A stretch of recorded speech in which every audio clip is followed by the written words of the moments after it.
Good evening. Welcome to this edition of Society Pages. This evening we have as our guest Mr. Tony Gilbert. He is the 10 o'clock movie host for Channel 20 and also a disc jockey for KBLX Radio. Welcome, Tony. Wanda, thank you for having me. Yes, I understand you're from my home, Chicago. That's right, sweet home Chicago. It sure is. How long have you been away from Chicago? Since 1972. That's when I moved out here. You moved out here, was it to go into the radio or TV business, or? Actually, I'll tell you the real truth. I came to California, and specifically San Francisco, to get into the music business. Is that right? And I wanted to make a contribution. I figured, you know, I'd graduated from college, I got all my degrees behind me and everything, I'd had bands all during college, and it's like, I want to get into the business, and San Francisco's the place to go because I don't like LA that much. Mm-hmm. I understand. When you said you got all your degrees, what did you get your degrees in? Well, and where from? Southern Illinois University, which is in Carbondale, Illinois. I wanted to get away from Chicago. I grew up in Chicago, and I didn't want to just stay and stay and stay. So I got away from it, and Southern Illinois University is about 2 hours south of St. Louis, Missouri. Mm-hmm. And I got my bachelor's in radio television with a minor in theater, and my master's is in speech, but interpersonal speech, not forensics and stuff like that. So when you say interpersonal speech, what is That's small groups, listening, helping, attending behavior, all the things that go into the process, like what we're doing right now. All the things, body language, and so forth. That helps you with the television and radio part, I'm sure. Yeah, it helps me to monitor myself all the time. I can tell what's happening in a conversation real quick. You know, are we getting through? Are we making progress? That kind of stuff. Well, you're really good at it. I've watched you frequently because, as a matter of fact, we were going to ask you to host one of our shows for one of our fashion shows and things because that beautiful voice that you have. Thank you. And you said you wanted to get into you came out here to get into the music business. Was that as a music promoter, or you played an instrument, or? Well, I'm a singer. Most of what I do is voice.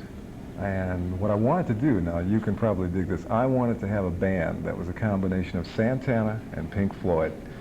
Santana and Pink Floyd? Yeah, something funky but cerebral too. And when I came out here, I realized, wait a minute, I don't know anybody. So how am I going to get started? I mean, I might have a lot of experience back in the Midwest, but I don't know anybody, no contacts here. I thought, whoa, radio. It's a magnet. All the acts have to come through, the promoters and the record companies. And I know all the music because I had, you know, done a little radio in college, and it's no problem. So I'll plug into a radio station and just see what I can, you know, accomplish. And when you say plug into a radio station, did you go and apply for a job in a radio station and just, that's how you? Well, back then, I think the structure of any communication unit was a little more loose, a little more open to new people coming in, new blood. And I went to a station called KSAN, KSAN-FM. It's now a country station. But when I started, it was a rock station. And I'd been in California 2 weeks and was able to get a job. Is that right? Yeah, as a weekend announcer. When a weekend announcer for a progressive rock station. Okay. Yeah. When you say announcer, was that the DJ part, or okay? Yeah. That's what they call you, you know. Is that right? Yeah, that's what I send on my taxes to announcer. You know? And TV, when did you get into television? In 1981, I was working at Camel FM, which is now a top 40 station. It was also a progressive station, and I got a call from TV 20. They said, we're just starting, and would you be interested in doing voice work for us? I went, yeah. Okay, wait a little bit, and 4 months from the time they called me, it actually happened. And then from there, the owner of the station, Jim Gabbard, asked me would I be interested in doing the 10 o'clock movie. I said, I would love it. You're going to take a chance on me again? Okay, let's go. And he just asked you if you wanted to just be the host of the 10 o'clock movie, and it was just like that. Well, but I think it probably has to do with your background, your degrees and so forth too, doesn't it? Yeah, I think he took an educated guess, a pretty good gamble with my resources and stuff. But what had happened was he had gotten rid of his movie host, and then he decided, I want everybody in the station to host one night of the movie. So that the Bay Area will find out, well, these are the people who work for TV 20. So I did my turn. I didn't think anything of it. It was like, it's my turn to go and host this movie. It was St. Patrick's Day, I think 1981. And it was like a Thursday, and Monday, he asked me would I be interested in doing it full time. I went, you know, yeah. He sent you out there cold. Cold. I wasn't nervous the day I did my guest host, but when it was in my lap, that's when I got nervous. Well, you shouldn't be, because you do a beautiful job. Thank you. You and that, and what is it, Victor? No, well, he's what's Nipper, his name? the RCA Victor dog. Oh, okay. What is his name? Nipper. Nipper, okay. And how does Channel 20 get those dogs to always... You want me to tell the secret? Oh, wow. Okay, Wanda, because it's you. Because it's you. Okay. What happens is when they film the dog, there's a stagehand on the left of the stage, and when they've got enough tape down of the dog, they go, okay, that's enough, and then the stagehand just claps his hands, and the dog responds. I mean, if you called your dog, he'd look up and come over to you. That's how Now, they where do did it. they come up with the idea of using them as a mascot, I guess is what you want to call them? Well, the owner of the station and his co-owner, the guy who has the second most stock in the company, they have dogs, and they had always had dogs with them when they owned K101 radio. So they would bring their dogs into work, and they thought, hey, you know, we could really get over if we approach people by saying, hey, we're just like you. We've got dogs, you know, and we're just folks. And it's worked. People are, they love those dogs. It's very endearing. They are. They find, do people just send in their dogs pictures, Yes. or is that how they do? And if anybody ever wants to do that, what they do is they send in a picture and a little fan letter. The juicier the fan letter, the quicker you'll get your dog on. Now you're telling the secret. Oh, yeah. It's because it's you, Wanda. Okay. Great. I love it. And when did you do, I understand that you did some type of record promotion at one time, or? In the middle of my radio career, I thought, for the same reason I came out and wanted to get into music, I wanted to get close. So I thought in the middle of my radio career, I said, I'm not getting anywhere. I'm not making enough money, and I'm not close enough to the music. It's great playing records, but I want to work with artists, and I want to work with the product. Mm-hmm. So I crept away from radio, and I'll explain this to you when I say I crept away, because I really didn't leave. During the weekends, I would still do a radio show at KSAN. But for 3 years, I was a record promoter. For a year and a half, I worked for Motown, and then another year and a half, right next to it, I worked for Electra Asylum. So I was very fortunate to go from one job to the next. There was no lag at all. And I worked with, at that time, Motown was the biggest black company in America. Now, Yes. the Johnson Publishing is #1, and Motown's #2. And then to go from Motown to Electra Asylum, which at that time had the Eagles and Jackson Brown. So I went from a total black company to a total white company. And it was really interesting, you know. What was most interesting about it? Meeting the artists and working with them, or? That was primarily the most exciting thing. I mean, meeting a Smokey Robinson, meeting an Eddie Kendricks, having the privilege to work with Marvin Gaye when he came back to live performances, like at the Oakland Coliseum when they cut that live album. That was my show. When you say your show, how? I had to work that show. I had to make sure that all the media people were covered with tickets, and that you know, whether it was radio, TV, or magazines, newspapers, whatever, everybody got in to see that show. That's fascinating. Oh, it was amazing. I think Stevie Wonder was probably the real highlight of it all, though, to work with him. What's so good to work about? Well, he's unlike anybody I've ever encountered. His blindness has a lot to do with it. His time framework is different than yours and mine. I mean, when he wakes up, he's not really sure what time it is. But if he's got a creative urge, he'll just get up and do something, you know, and call the band at 4 in the morning, you know, let's get in the studio. Well, to coordinate with Stevie and his organization was probably one of the biggest tasks that I ever had in promoting records, but also the payoff was incredible. The money-wise, you mean? Or just the show. The show itself. The show. With the being in the radio business, what's the difference between radio and television? Which do you like best, or you like them both? I like them both. I like radio because I'm always going to be a music junkie, always. And that's a chance for me to be creative on the spot. You know, a lot of things that I do on radio are immediate. You know, like I'm not planning on what the next record is or what my selection's going to be 2 or 3 records down. I'm waiting for some inspirational muse to hit me. So I like radio because of that. I'll always be a music nut, and I like testing and trusting my instincts. You know, it's like fishing. You're going out there and you're going, oh, I hope it's a good one. Whoa! You know. TV, on the other hand, I'm not going to say that it's static because we're on TV, but there are boundaries. You are pretty much closed in by the time framework and the sets and stuff like that. But you can still be creative. It's not music, you know, unless it's a music video show. You used to do modeling.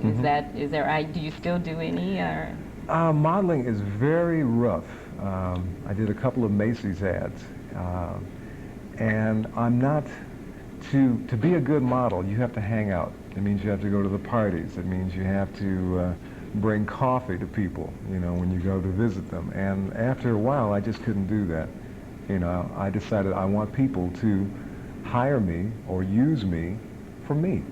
Not because I'm bringing them coffee and donuts, or I showed up at their party and all that. It should be more on deeper merits than just, hi. You know? You're just almost like a rack. Yeah, exactly. It is. Rack. It is that way. What, did you ever do any runway, or just, was it print work mostly? Print work. It was just a couple of Macy's ads. That's all I did. Oh, well, did you work out of an agency, or? Gourmet in San Francisco. Would you still do any print work, or you don't? Is that behind you? The talent aspect of my life now, it's a different kind of product. Somebody wants to hire me for my voice, or they want to hire me for a certain presentation I can bring to their product, then let's go. But if I have to get in the meat market again, it's hard. It's hard. When you were talking about your voice there, did you do any particular training to develop that voice? Was it natural? Did you have an accent, a typical Ebonic accent that you might have had to change or create? I know that the Chicago, the Midwestern accent, which I think most people say I still have too, is a little different than the California style, but was there anything that you had to change or correct, or how did you go about doing that? Well, my mother is a teacher in the Chicago public school system, so from the very beginning, you know, correct English was, that was the rule in the house. But if I wanted to go play basketball down the street, you know, I had to speak like everybody else in the neighborhood. So I've got both going for me at any time. And that's, when you were young, you found yourself speaking 2 languages. Yes. Still do. Of course you do. And that's why you were able to develop the nice voice, basic voice change now, go from one to the other. Do you ever find yourself going to the other? Oh, yeah. Okay. In a minute. Well, it depends on the situation. I mean, sometimes just for expedience sake, it's better just to use, you know, standard English. You know? I want to get back to that, because that's something I think some of our young audience, listening audience, need to talk about, you being in the media and how they get into it, and voice and the importance of the English language and so forth. But we'll be right back.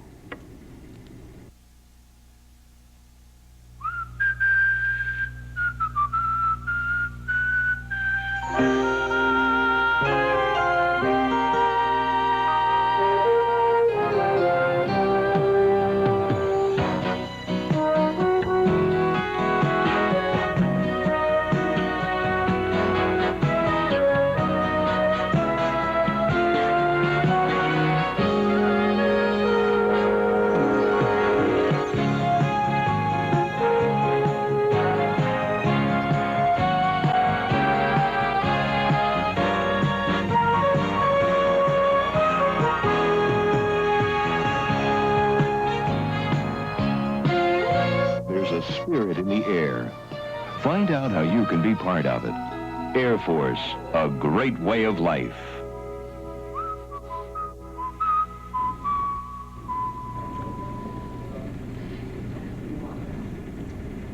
Welcome back. We're here with Tony Gilbert, who is the 10 o'clock movie host for Channel 20 and disc jockey for KBLX Radio. Right. Before we left for a break, we were talking about the language that, and we wanted to address some of the, I wanted you to address some of the importance of good English, good basic background for being in the media for those young people who want to go into the media itself. Could you tell me, was there any things that you encountered, not necessarily with yourself because you said you had the basic background already, but what about some of the other artists or aspiring artists that come into the media business? Well, when somebody wants to be in media, and that means the general broadcasting, radio, television, you have to think outside of your neighborhood. I mean, definitely your neighborhood is where you come from, and that is your base of strength. But it's a big world, and you have got to be able to relate to the rest of the world. So there's going to be phrases and places and people who will come into your sphere that you're going to have to talk about and maybe communicate with. And if you don't know how to pronounce their name or pronounce the city, the place, whatever it is, then you're not going to be as effective as you could be, and somebody else will get the job. And you will lose it if you... Right, and if you get it, and if you don't come through, you'll lose it, guaranteed. So would you suggest them taking basic courses in English and Well, the whole thing about knowledge being power is true. It's the more you know, whether it's standard English, whether it's being able to speak a little French or German or whatever, it's going to help you maybe when you least expect it. You know, some story will come off the news wire service, and Aedes aquaba, you know. If you don't know how to pronounce that, you're not going to be able to tell your audience what just happened in Aedes aquaba. So as much as you can, definitely a strong command of English, you know, but even more so if you can get a foreign language in there, that'll help too. Because a lot of things, even in America, come from foreign places, and you have to be able to talk about them. Eau Claire, Wisconsin, you know. And Paris. There's Paris, Texas, Paris, Illinois. What about the financial remuneration for being in the media, radio, as opposed to television? What is... What's it like? What's it like? What's it like? Is it really big money? Like most of us think that a person that's in the media, they make $500,000 a year. If you're Brian Gumble, yeah, you know. And he makes $1 million. Tom Brokaw makes $1 million, over $1 million. I think he makes $1.5 million. But their position is really at the top, the pinnacle, you know, of the whole heap. If you are in a local market, a TV news reporter makes very good money, $60,000 and up. That's a TV news reporter. That's just somebody who's out there. A Ginger Rutland, somebody who handles like maybe the South Bay or Sacramento. They can expect to make 60 grand a year.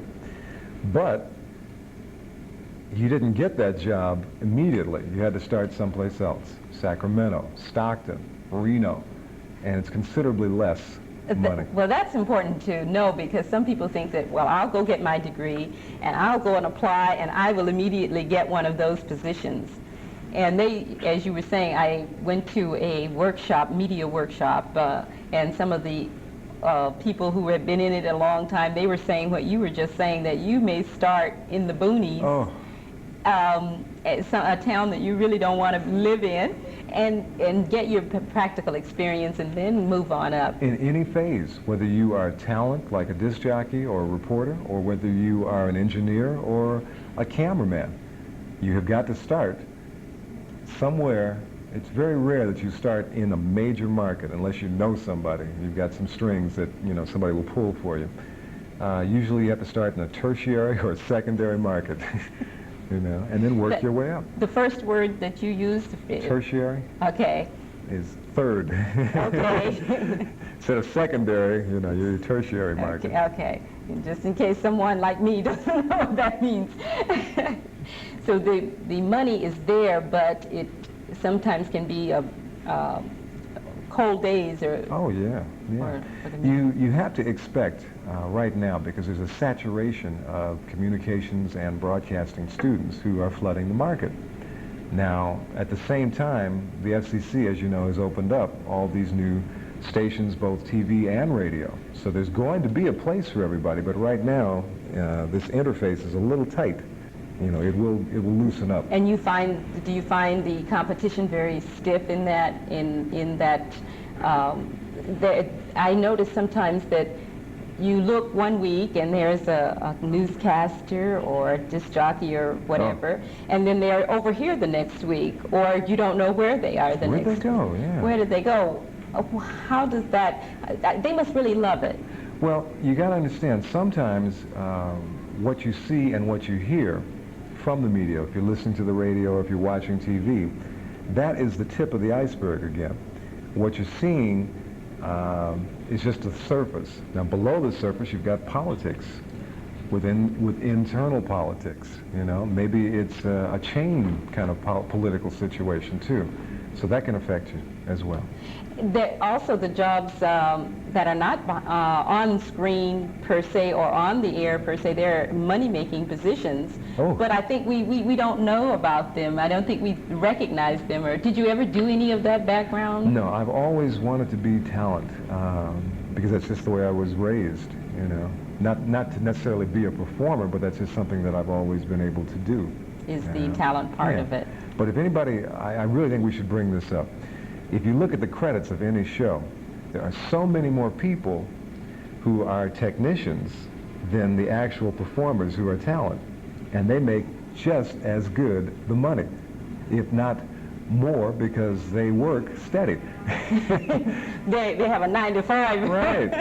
I want to get back to that in a moment, but we're going to pause for a moment to do our weekly calendar that we do. And we have with us is model Tanja Brooks. And Tanja, would you tell us what's happening around the area? The California State Baptist Convention Women's Auxiliary announces that President Charlesetta Johnson, the Bay Area District of the Women's Auxiliary, will speak at St. Paul Baptist Church on Wednesday, July 31st at 12 noon. For further information, call 408-266-6289. The Black Concerns Association reminds you that it meets each Wednesday night at 5:30 p.m. at the Afro-American Center. If you have concerns about what's happening within the black community, you are invited to bring those concerns to the Black Concerns Association. For meeting information, phone 408-272-0840. Society Pages invites you to send your news and information to P.O. Box 21668, San Jose 95151, or call 408-274-8246. This is our society calendar for tonight. Thank you. Thank you. Now, we were talking about the people behind the scenes and the money that they make. What type of money would, say, for instance, the producer of a show? In a major market, like a news director or producer, probably 80 grand and up. That much? That's great. Is this a good area, the Bay Area? Is this a good market area for... Oh, yeah. This is an excellent market because we are on the coast, and so many things happen from other countries, Japan, Australia. This is a first stopping point, you know, for a lot of other cultures. So you're going to get a lot of mix, a lot of influx.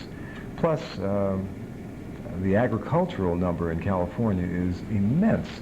So all the different foodstuffs, there's just so much to observe here.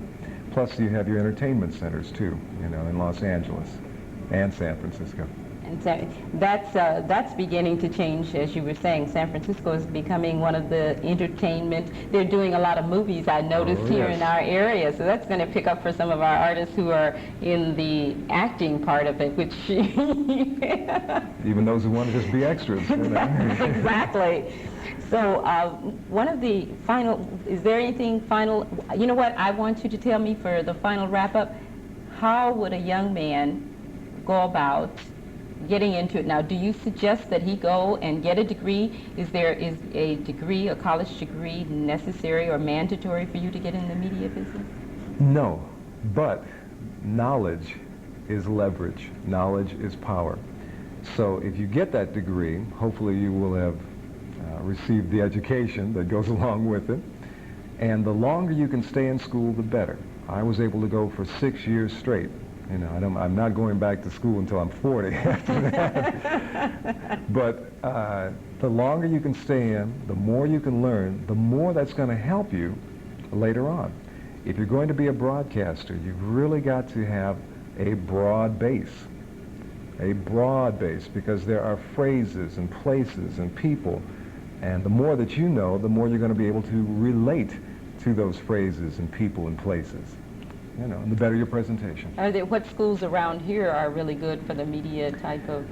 San Francisco State, if you're interested in radio and television, probably has the best all-around program for somebody interested in that end of the business, radio, TV. If you want to go into the community college end of it,